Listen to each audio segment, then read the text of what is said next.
Welcome to the Success Pick and Mix podcast. I'm your host, Nicky Raby, a professional pick and mixer. I'm a personal brand coach, a speaker, an actor, a creator, and a podcaster. I'm on a mission to help you find and create your version of success. Your pick and mix of life and business on your terms. A blend that complements your personality, your goals, and your circumstances. Since 2018, I've been sharing interviews and mini episodes to help you unlock your next step, to make it real and make it happen. Round here, we dream big. We go for the ideal version. We talk about money and make moves our future selves would be proud of. This podcast is free and available for you whenever you need it. So do rate, review, and subscribe for new episodes. If you want to go deeper with my support, check out my freebies house and unlock the rooms you choose. nickyraby.com/freebies house. I also have workshops, programs, and one-on-one bespoke offerings. For prices and availability, go to nickyraby.com. Thank you, as always, for spending some time with me and my guests. Now, on to today's episode. In today's episode, I'm talking to Jen Fuller, who is the founder of sensory baby brand Etta Loves. I have kindly been gifted some beautiful products from Jen's shop, and you can find out more about what she does and see them in action over on my Instagram highlights. I really wanted to talk to Jen because when I first met her, she just had Etta and she was still in a corporate position, and now she's made this shift into really growing this business, which is a baby product business, but it's based on science and the development of eyes. And really go and have a look on the story ettaloves.com. It's really fascinating, and I love the fact that the product is so multifaceted and it does lots of different things. It's a really interesting one, and hopefully if you're thinking about launching your own product, there'll be lots of behind the scenes knowledge as well. If you enjoyed this episode, please rate, review, subscribe, share, check the description box, all that good stuff. Here's the episode. Enjoy. Hi Jen, welcome to the podcast. Thanks for coming on. Oh, thanks for having me. So tell me, well, I know about your business, but tell everybody listening on the school run, cooking spag bowl, whatever you may be doing, all about your business and what you do. So my name's Jen, and I run the founder of a business called Etta Loves, which is basically a very unique sensory baby textile business, I guess. And the thing that we do that's unique is we take the science, the very precise science of what babies at various ages of their first year can and can't see, and we use that knowledge to develop patterns with various scales and colours that sort of supports their development. And the really lovely outcome of that is that the babies are generally very calm when they look at these products. Happy so days. all these lovely new parents who are a little bit kind of shell-shocked and going, oh my gosh, get a very valuable moment to kind of regroup or do whatever it is that they haven't been able to do. So yes, that's it in a nutshell.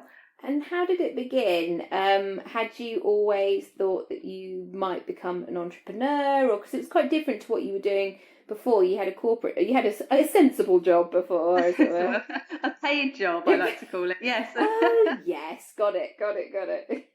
Yeah, so I'd spent the best part of 20 years working for a media agency, so effectively in advertising, spending people's very big budgets on campaigns to make people buy stuff. So I guess there are some parallels, but I mean we're talking millions that people had, unlike me. So I mean I wasn't looking for an idea, to be honest, and I do get quite a few messages from people saying, oh, I really want an idea, I want to start a business, and that wasn't kind of the path that I ended up going down. I was more than happy, really enjoyed the job that I was in, and I just happened to be on maternity leave with my first, who funnily enough is called Etta, and just had a bit of a spark during a moment. I was feeding her. She's a January baby, so it's very cold, and I had on I guess you'd call it kind of a zebra print sort of striped jumper as I was feeding her, and all of a sudden she locked eyes on this jumper like I'd never seen her do. She went cross-eyed, came back again, went cross-eyed again, and she was absolutely mesmerised by the scale and the colours on this jumper. And obviously, like most parents, I was aware that babies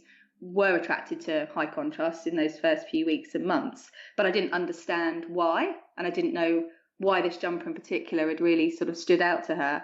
And I had a muslin on the shoulder, as you do during a feed, Yeah. and that was plain and And then perfect, sometimes in the supermarket where you're like, oh, still got it there, brilliant. Oh yeah, always. It's always in my pocket at the minute, or sort of tied to my nice handbag, you know.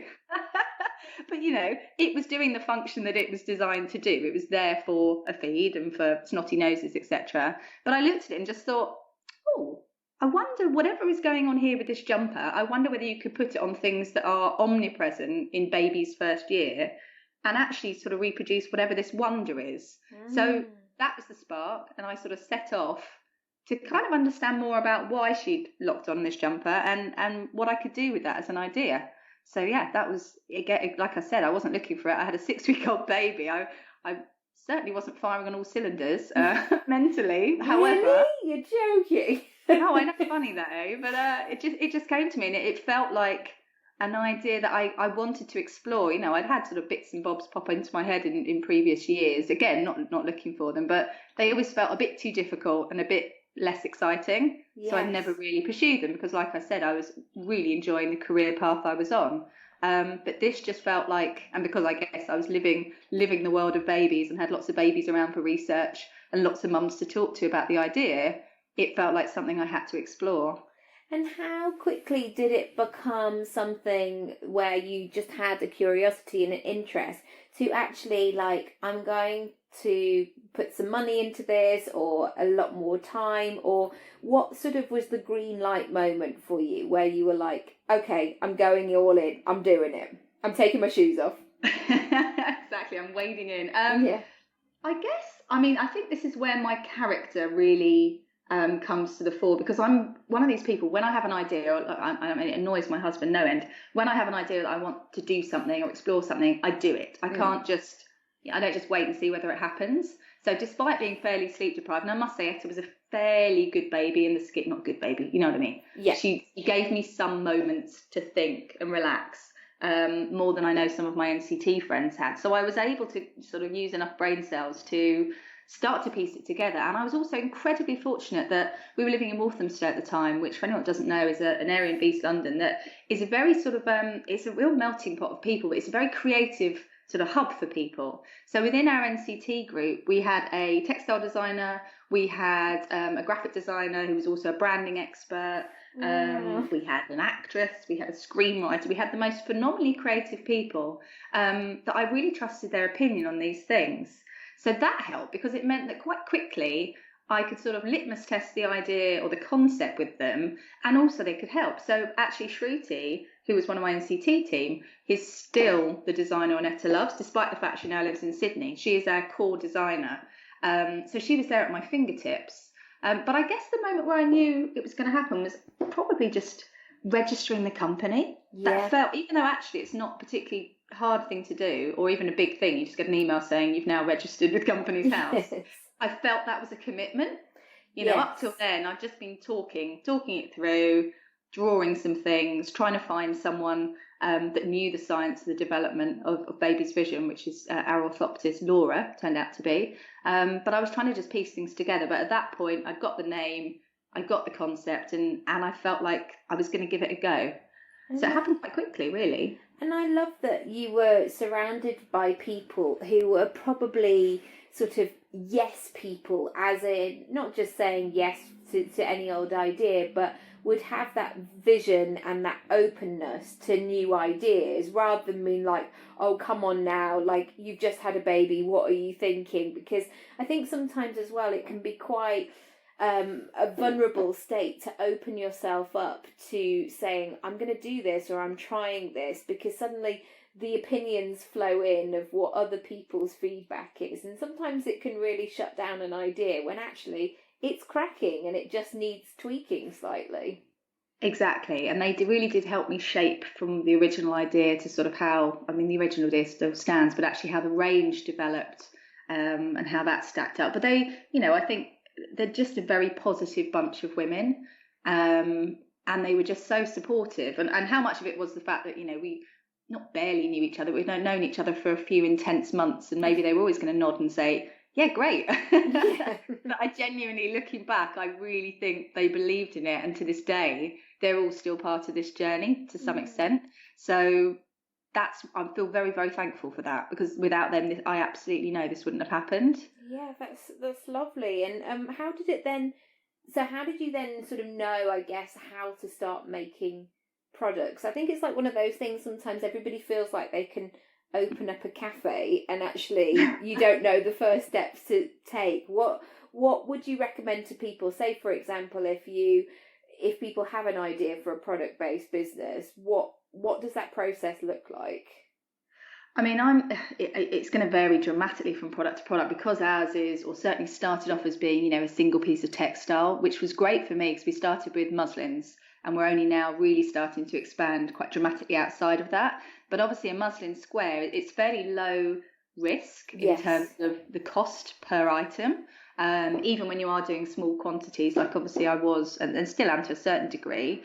And I was able to sort of test, and the first thing I guess I did was I understood the process. So I enrolled in a screen printing course, so I could go and just understand how things were printed onto fabrics, because I see a lot of people with very successful businesses who have started up coming from a different career, but quite often that career has been in retail. They've Yeah. been fashion buyers. They know the market, therefore they've had that benefit of the contacts and the knowledge of how it works. And I really have had zero experience of either the baby market, apart from having a baby, or textiles. It's just never been something that's crossed my path. So I think what I actually did, which is possibly a bit ballsy, was I reached out to other companies who were also producing muslins and who were also sort of fledgling businesses. So and I sort of said to them, this is totally different. I appreciate you might view me as competition, and that's fine. However, we could probably get more out of this if we support each other.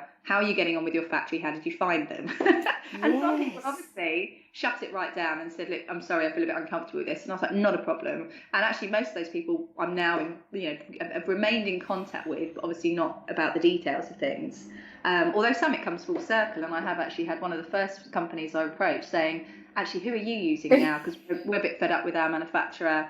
Yours are this, that, and the other. So I think a lot of it was just being really just kind of open and saying to people, I don't know what I'm doing. Would you Yeah. mind sharing your details? Because otherwise it's an absolute minefield knowing how to get something produced if you genuinely know no one that produces things. Yeah, well, sometimes people might just go, oh, somewhere in Asia. Well, Asia's a fairly big place, Very big, so yeah, and there are a lot of bad alongside a lot of good in Asia.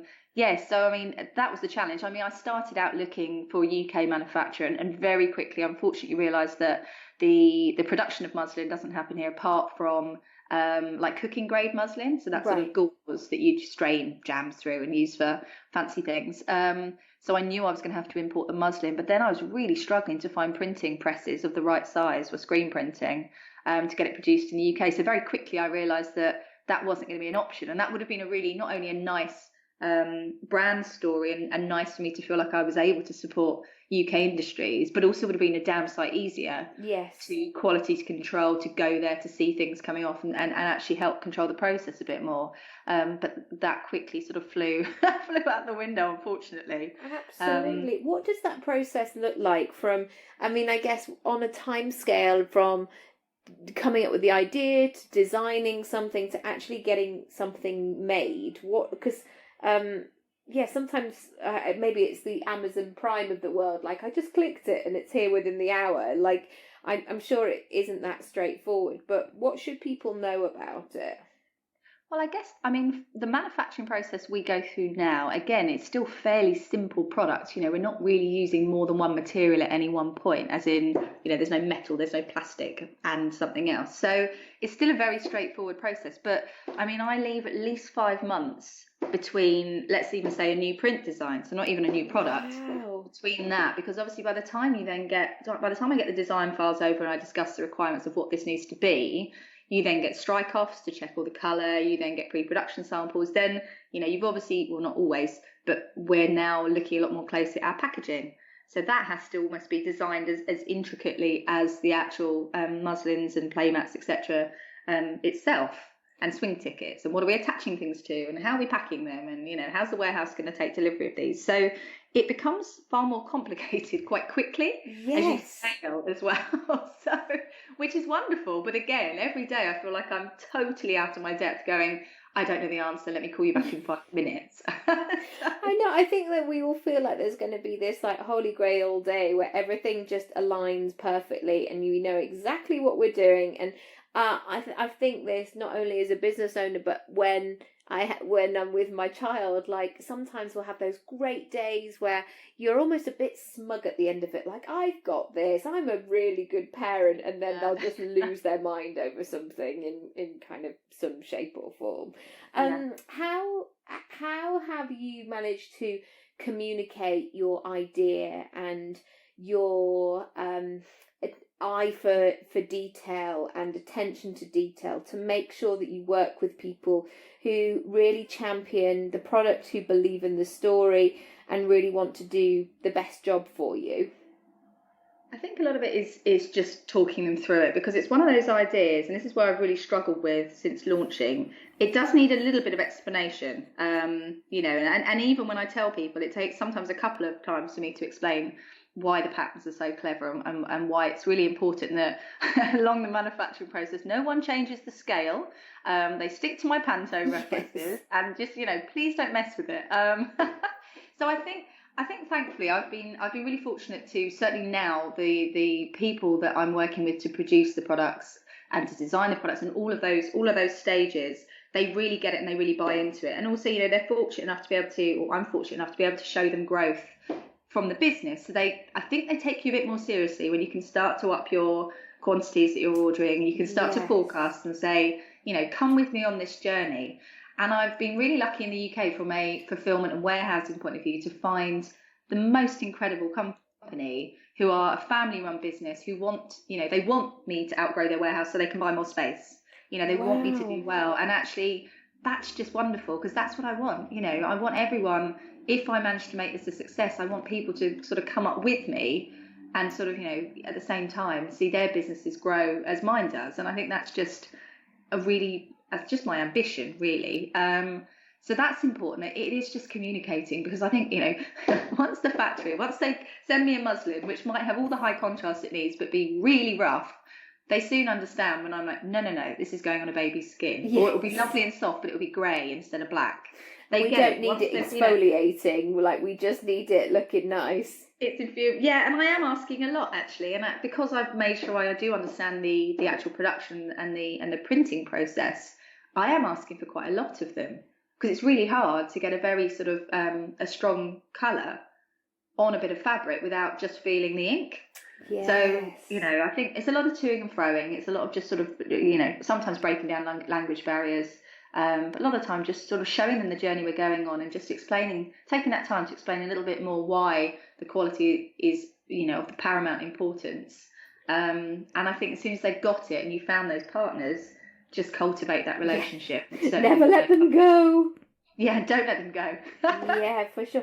And how has social media changed or enhanced your business? What's worked really well for you in terms of growing your presence? And I presume lots of people find your business through social media.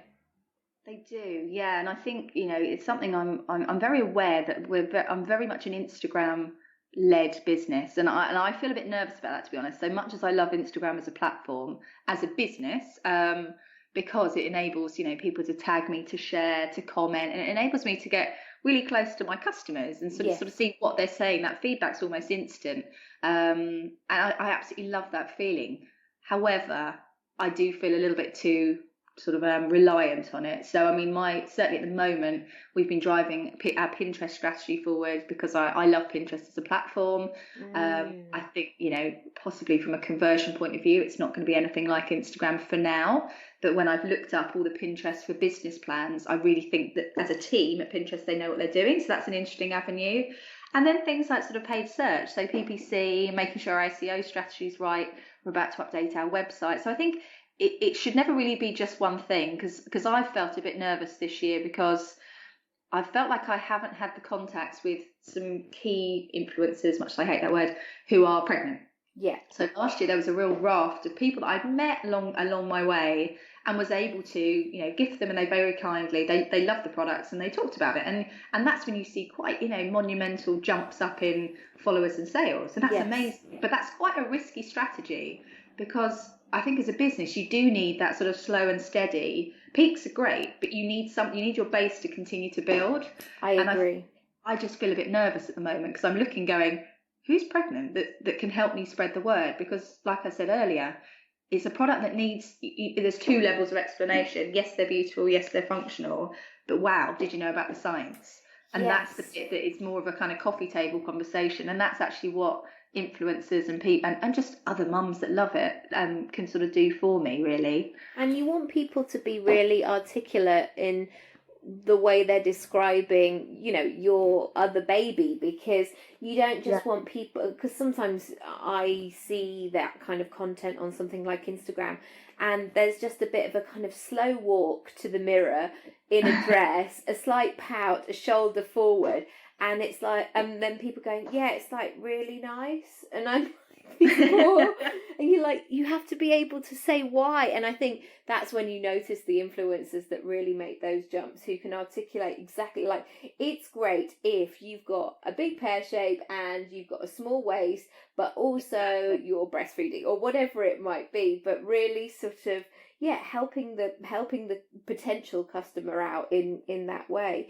How has it been reaching out and not only selling from your own platforms, but collaborating with other businesses and selling through their stores? I really enjoy the collaboration part of things. So whether that's actually just, sort of trying to grow our wholesale, so our retail presence, or whether it's things like the collab we did with Cowshed earlier in the year, which is just, that looked amazing. Oh, it was just fabulous. I'm still slightly pinching myself that there was an Etta Loves times Cowshed collaboration. It was phenomenal, and that it's just really exciting, because for starters, you get to see someone else's view on your business in those first few meetings. When they approach you, they're like, "Oh, we want to work with you because," and you go, "Oh wow, people do understand it." So it's it's a little bit of an affirmation that you're kind of on the right track. And then there's loads of other small businesses, well not loads, there's a handful of other small businesses that I'm in sort of constant talks with, because we feel like there's a really wonderful synergy between what they do and what I do. And we obviously share an audience as well, but it's trying to do it in the right way. And I think it's really important that with collabs, it's got to be mutually beneficial, and the end product has to just be wonderful and has to make people kind of gasp. That's always really the aim for me. So it's definitely a big part of my strategy for the next kind of year or two. But like I say, it's got to be the right ones and not too many. And they've got to, I want to feel really passionate about what we can co-produce with someone else. And what kind of topics or conversation starters do you bring up in those kind of meetings to make sure that it is going to be mutually beneficial? Because I guess sometimes, say somebody might have a meeting with Cowshed, I guess what you don't want to do in that moment is be so overwhelmed with, oh my goodness, I've had that with some castings sometimes, like, oh my goodness, this is it, guys, I'm going to Hollywood, see you later. And you almost get caught in the excitement and the frenzy of it. But also now, because I'm a grown-up, that you do have to have that sense of, okay, I've got to have a bit of a game face here, and show that I mean business without being cold and sort of stubborn in that way. What helped you sort of land that collaboration and get to a point where you came away going, ooh, this feels really good? I think from the off, because their development team contacted me, that was the moment where sort of I received that email and this follow-up call, and whilst I was sounding all calm and collected on the phone and on my email, I was sort of punching the air and doing the running man, screaming. Yeah, and you put the phone down, you call everyone but you say, I can't tell you what it is, but this would be amazing. Yeah. So I think actually, and there's a big conversation we're having at the moment for something next year, which I've just signed the contract on. It's annoying, I can't tell you about it, but that I've actually been really, really open about how excited I am. And I think they really like that, because a lot of companies, particularly if they are bigger and more established, they kind of feel wonderful making another company sort of just dance around. So I think as long as you show them you're not daft And as long as you do listen, really actively listen to what they're saying, because obviously a lot of collabs just won't be commercially viable, particularly for small businesses where, our margins, unfortunately, are not always the largest, and certainly nowhere near big companies or the high street. So we have to be careful. And a lot of the time, I'm certainly looking at the moment that collabs are not necessarily going to make me money. They're about exposure. Yes. But also they can't lose me money, and they have to be right, because if they are going to lose me money, that's a really bad idea. So I love that you having a criteria and a framework to always come back to, rather than people just go, oh my God, that sounds amazing, let's do it. And actually you have to be strategic behind it and know why you're doing what you're doing. You do, and a lot of the times it's things that I think, oh, I'd love to make that, but I don't want to. I don't want to branch into certain areas away from what we're doing at the moment and our core range. So, but if there's a company that does it, for example, and does it really well, I've reached out to them and gone, well, hang on, you do this brilliantly, I do this. This is where they collide. So this is where, the babies are looking at the thing that you do. Why don't we collaborate, and I can put some magic into your products?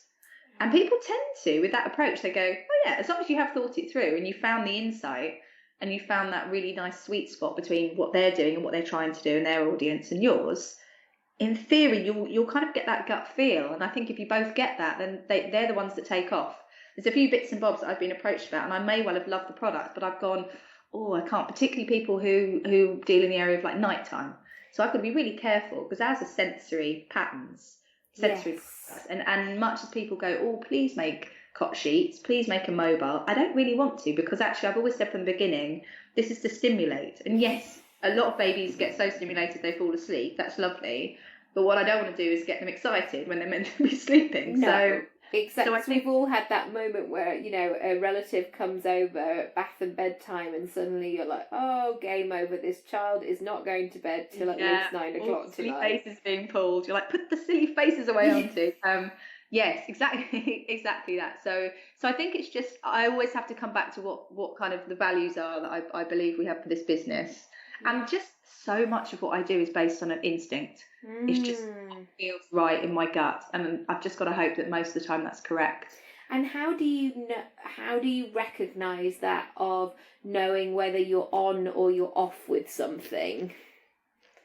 What, in the sense of how my gut feels? Yeah, I think, like we were talking a little bit earlier, is that sometimes when people just go, just think positive, like what does that really look like for you? Because I don't know if it's a female thing, but I think sometimes we're a bit afraid to trust our gut, or we're waiting for permission. Or I have it a lot with my coaching clients. People say, oh, I'm not ready for that yet, or I'm not there yet, and we're sort of waiting for this magical day where everything falls into place. And actually you are ready and you are good to go, and you just have to wing it a little bit, I guess. Yeah, and I think because I live and breathe this, and have done since, that first seed of an idea, I just think I know. I can't even tell you how it feels. It is something kind of guttural. It's something that I feel excited. I often have to sort of physically move and sort of shake myself to go,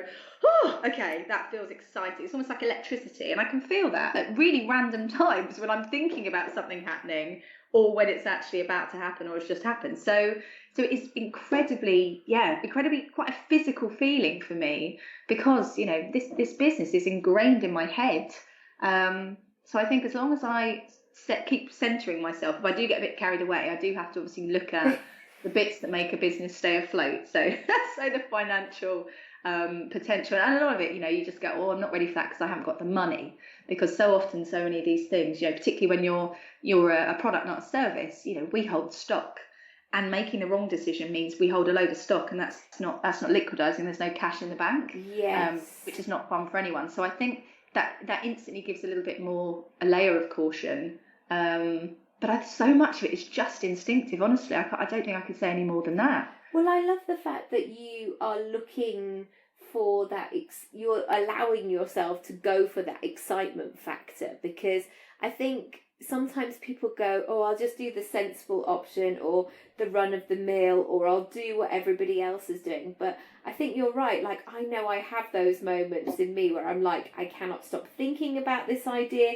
I cannot wait to get started. This is the thing. And, you know, rolling with that, because when you're in that place of excitement, it's really attractive to your customers, and people want to be part of the story and part of the brand and all that good stuff. How have you found that brand voice for you and for the brand, and how sort of intrinsically linked is it to you?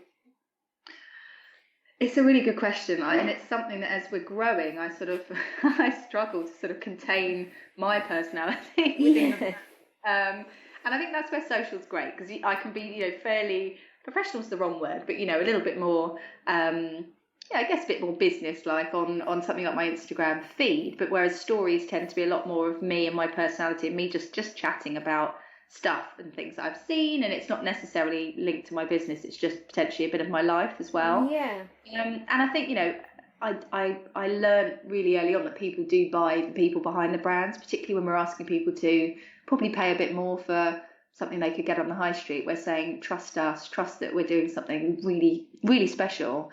And just, you know, we're asking them for probably a bit more cash than they could pay.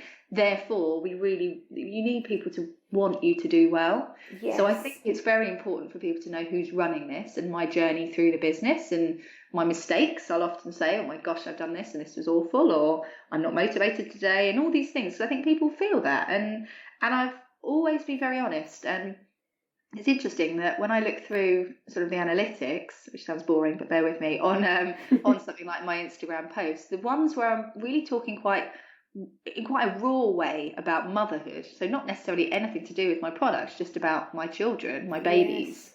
That's when it goes crazy in terms of interactions and comments, and that's when people really seem to connect to the business through me as a mouthpiece, I guess. So from a social point of view, I think it's fairly easy to tangle the two up a little bit. But where it's difficult is at the moment, for example, we're writing sort of our line sheet and lookbook for autumn winter this year. And that's going to people who knows where in the world, people who don't know me, who possibly don't know the brand, probably don't know the brand yet. And that's quite hard, because I don't want it to sound dry and professional. I want it to sound like the business it is, which is, you know, very supportive, nurturing, there for parents, there for babies, not this kind of, and I guess also where I have that challenge is because we are a science-led idea. Yes. Science is, people switch off a little bit when you mention the science. But that's why we're different. That's what makes us, you know, an innovative brand. So science and then me and then products is always this sort of a slight battle. But I don't feel like I've totally missed the mark yet. But I think it is a bit of trial and error and just seeing what people respond to, really. Absolutely. And I think that sense of just keep saying stuff out loud, and I think start before you're ready, and all of those things, that you have to start airing the idea out before you're ready to fully, I guess, embody it, because people will tell you what they think, or you'll hear the nuances where people go, oh, okay, tell me, so what happens at 5 months? And they sort of, they tell you a bit more information, even without you sort of asking for it. And that's a really, you go, thank you for that really great free feedback. That's brilliant. Exactly. What helps you on a day-to-day basis, and what sort of does your ideal working day or mum mixed with working day look like? What sort of helped you to stay, because, you know, you've now had a second child and things like that. What helps you sort of stay in the game? Because, you know, you are working your business around your children, as I am. And sometimes it can be a lot. Yeah, it is quite full on. I think what I try and do, so there's a few bits that I like, housekeeping bits that I try and do. So every morning I try and do any of the social posts, because just knowing that, you know, they're done, and often they're done while sort of, you know, throwing a bowl of cornflakes at one of the children and spoon feeding porridge into the other one. And then picking the other brown flakes off the floor. Exactly. I mean, that tends to not happen. I tend to find the brown flakes later. But So I think, that's a challenge, but that's something I go, right, if I get that done, otherwise it's silly, but I feel a slight weight on my shoulders if I haven't said anything to anyone Yes. publicly, as in to my social feeds. I feel like I've not done something. Yeah. Actually, about that, I don't think I posted today. That's why I've been feeling anxious all day. Anyway, I do that. And then the other thing that's an absolute lifesaver for me is WhatsApp. So I've got WhatsApp groups with my fulfillment company, with my PR lady, with the designer, with the factory. So literally, I'm permanently connected to these guys, so I can really just be quite stream of consciousness with them, which I'm sure they love. Nice. But it's great because I could just, at 2 a.m. if I want to, assuming they mute their notifications. Yeah. I can just go, guys, Ping, ping, ping, ping. I can go, guys, I've been thinking this product, actually, can we do this? Or can we change the thread colour to this? Or I don't like the swing ticket, I forgot to tell you. How long have we got to the chips? And all these things mean that actually, rather than having to do lots of to-do lists, I can do them instantly. Does that make sense? That's so good. And it also, you get the sense of you as well. Like quite often when I work with clients over a long period of time, we do voice notes, and it's like, sometimes it will be like, Nicky, I've put together my about page, don't know if it feels like me, is that second paragraph a bit shit, would you have a look, not sure if the tone's right, rather than trying to put together this email that was going to take them half an hour to draft and then me do that. We can just do it so quickly and easily.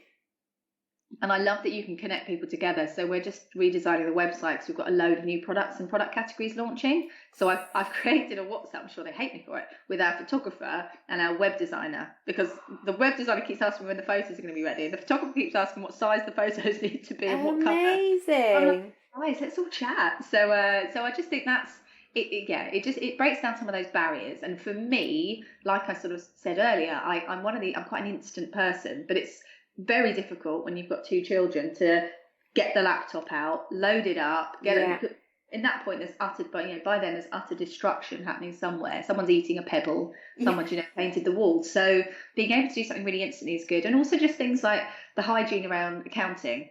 So I always make sure there's one night in the week where I will go on and just reconcile all my business accounts and PayPal accounts, and the things that are kind of boring and mind-numbing but really important to do to know where I am as a business. And I guess the other thing, I've only recently, it's kind of weird really, but I've never until a month ago had even one full day on the business, just me, which sounds crazy, I know, but I started the business on maternity leave, so Etta was there. Then I went back to work full time, so the business became evenings, weekends, bits. It was in the cracks of life, basically. Yeah. Then I got pregnant, but was still working and trying to sort of keep Etta Loves going. Then I had the baby, and day 2 I was probably posting again, but was able to take it, at the pace that was right for me. And now Uma has started nursery, started about 6 weeks ago, and it's the first time ever that I now have 2 days a week between, let's say, 9 and 4, where it's just me, and I'm kind of going, well, this is phenomenal. I can actually do work. So I am so productive. It's amazing what you could do, isn't it? Honestly, so tomorrow, as an example, I've booked a shared workspace just locally, wonderful little shared hot desk office, and I'm going to go there and I'm just going to absolutely bash out the things that have been weighing me down a little bit, the mental load of things I should be doing but haven't because they've not been urgent enough, but they're going to be urgent soon. And I'm going to do it. And then Thursday, I then end up with the children again, and Friday and Saturday and Sunday. So it's really working well. Although I just think the only thing is, as soon as you create some space, it just expands to fill it. So I now feel like I probably need a 3rd day, and will very soon need a 4th. Which I've got to be careful of that balance, because I don't want to not see my children, obviously. Totally. And it's always that reassessment of you start to fill the days. And then suddenly you can then realise where you're not an expert and actually you could delegate something. And then you have all of that moment of like, but is this worth my time? Should I pay somebody? And you just kind of, I think this is really important to know as well, that sometimes people feel like there's going to be this moment where everything makes sense and all the answers are suddenly revealed like ching, and it's just not the case. There's always sort of, it's like Candy Crush. You feel like you've done it all. It's a very weird analogy. And then suddenly they open up new levels and you're like, I wasn't even ready for that. How cool. And now I've got to complete them. Yeah. Yes, exactly. Right. Maternity leave well spent. Exactly. My gosh. And it's funny actually because I learned or taught myself or just went to that place of delegation quite early on in the business, given that I guess because I had a salary coming in that could, look after us, and my husband did too. I had that financial freedom to actually start outsourcing things quite early on in the life stage of the business. Yes. So when it got to the point when I had Etta, I had a full-time job, and obviously the usual life admin, house to run, people to see, friends to try and kind of keep cultivating. I realised that I didn't want to be packing all the orders every night in my spare room till midnight, and then lugging them to the post office in my lunch break the next day. So quite early on, for a lot of sort of new startups, I got a warehouse and I got a fulfillment company. And even though some days they might have only had 1 or 2 orders to fulfill, it still meant that I wasn't going, oh gosh, I've got to do that thing tonight. And it took such a weight off my shoulders because I realised that actually my time and my energy and my worry was far better placed actually doing the strategy for the business and moving it forward and having thinking time rather than just packing and trying to perfectly position a sticker. So totally. And actually you can get in those windows of half an hour, you can get loads done. But if you know you've got to go to the post office that day, that's the day where your child doesn't nap or someone throws up or you just, and that's when you feel like, oh my goodness, I'm behind. Am I on top of it? Exactly. And particularly because I the juggle between the job and my career and this business as it started to grow was a really tough one emotionally and physically as well, because I on the one hand wanted to do the best I could for my my employer, but at the same time I was so excited about what I was building on my own. Yeah. So sure. Again, having that pressure to go to the post office every lunchtime when probably there might have been a client meeting pop up or something I should have been doing, that became really difficult. So I certainly have delegated and got people just to do things that either I don't need to do or things that are, people are a lot better at than me. So things like PR. Yes.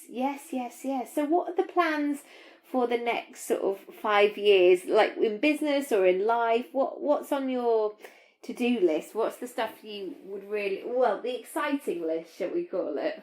Exciting list. Well, I mean, I'm really excited actually about probably the next year. I feel will be make or break, and hopefully there's no break about it. But I feel like when I look ahead to what we have planned, so even in the next 6 weeks, we're launching 7 new products in 3 new categories. Wow. And I feel really confident that they're great and they don't exist in the market because obviously the uniqueness in the science in our patterns, but the way they're coming to market, I think people are going to love. So I'm really excited, but also very, very scared that no one's going to like them or buy them. But yeah. Time will tell. So we've got that, and we're going to have a big press day to launch those and kind of launch the brand really, because like I said, it's been a bit of a hobby, which doesn't really do it justice, but it has just had to fit in with life and jobs. It hasn't had the spotlight on it in the way that I'd have liked it to, and I really do believe that people need to and want to hear about this. So we're going to have a big press day, and then like I mentioned, we've got a really lovely collaboration for next summer and all of next year, in fact.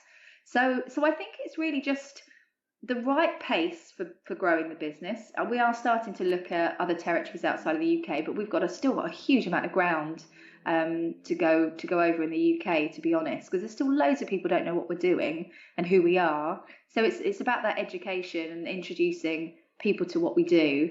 And there's limitless categories that we could expand into, limitless kind of moments in the day that could be made better by sort of some sensory stimulation. So I've got a really big notebook full of products I'd like to produce, but obviously a lot of them become a bit more complicated.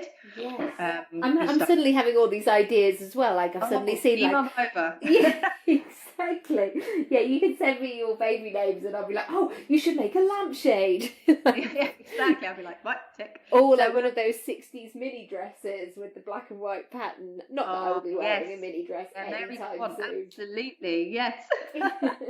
And if people want to come and find out more, or perhaps talk to you about becoming a stockist, or or come and buy a product, where should they go? So the best place is probably our website. You've got all the science, all of the about the journey, and you can obviously see all the range, which is just ettaloves.com. So nice and simple. And there's also a contact form and my email. So I love it when people get in touch just to say what they think, really, preferably nice things. Yes. So yeah, and then where I'm most active, I guess, is on Instagram, which is quite simply just, the handle is just Etta Loves. So that's where you can get a bit more of a flavour as well of kind of who I am, and the brand as well. So yeah, they're probably the best places to find out more. Fantastic. Well, I feel like I've learned so. I know what my crazy hormonal pregnancy brain is going to be doing. Like, what shall I make? I should do a product. I'm going to phone China. Whatever. And it's like, no, just have a baby. Stop doing all the Join things. the baby, exactly. And send me the ideas. I'll make them. Yeah. Isn't it weird though? You do go through those stages of life where you're just like, come on, let's do this, and often they're in the most least practical times when you're like, actually, I've got loads of stuff going on. So yes, but thank you so much, Jen. I've loved chatting, and if anybody's listening and wants to tag us and let us know where they're listening, if you've got any questions, check the show notes description. All the links will be down below there as well. But thank you. You've been amazing. Thanks for having me, Nicky.